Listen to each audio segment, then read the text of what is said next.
j'avais 18 ans, et un jour dans ma chambre d'étudiant, j'ai senti la présence de Dieu descendre dans la chambre. Ce jour-là, j'ai su que plus jamais je n'aurais honte de l'évangile. Alors la décision que j'ai prise ce jour-là, alors que j'étais joueur professionnel et puis j'avais entamé des études de droit, et ce jour-là j'ai pris la décision de faire tout dans l'excellence, et non seulement je suis devenu joueur professionnel, mais j'ai aussi ouvert mon cabinet d'avocat, et aujourd'hui encore je suis toujours dans les deux domaines, et je prie que le Seigneur puisse vous toucher de la même manière. Quand vous n'avez pas honte de l'évangile, Dieu fait des choses exceptionnelles avec vous. Le deuxième défi que j'aimerais vous lancer, c'est de vivre par la foi. Tout ce que vous faites, faites-le comme si c'était simplement quelque chose d'exceptionnel parce que Dieu vous l'a demandé de le faire. Vivre par la foi, ça signifie au fait que tu entends quelque chose, tu ne sais pas pourquoi tu dois faire, mais tu es poussé à le faire et tu réponds à cet appel. Quand je vois l'enfant qui est venu prêcher l'évangile tout à l'heure, je me dis c'est quelqu'un qui vit par la foi. En fait, il a fait le pari de suivre Jésus.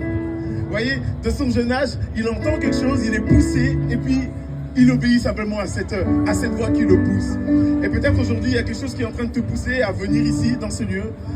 Peut-être que tu es déjà croyant et puis tu entends une voix qui t'appelle de plus en plus à répondre à l'appel, à prendre le micro, à prêcher l'évangile. Eh bien, simplement, vis par la foi. Vis pas par tes craintes, ne vis pas par tes peurs, ne vis pas par la peur de ce que les gens pensent de toi, disent de toi, mais vis par la foi. Et le troisième défi que j'aimerais vous lancer à tout à chacun, c'est le défi de croire. Il y a un bon ami à moi qui s'appelle Blaise Pascal. Bon, vous avez compris, c'est pas mon meilleur ami. Il est un peu plus intelligent que moi. Et Blaise Pascal a écrit sur le pari de croire. Alors Blaise Pascal va dire, moi je prends le risque de croire parce qu'en réalité, si je crois, imaginons, je crois, je meurs, imaginons que Dieu existe, alors je me retrouve au paradis. J'ai raison de croire.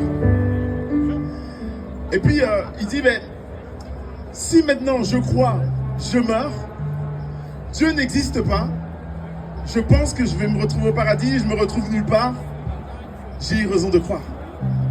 Et il dit, mais si maintenant je me retrouve dans cette troisième catégorie, je ne crois pas, je meurs, mais au final, le paradis existe, la porte est close. Alors le troisième défi que je vous lance ce soir, c'est le défi de croire.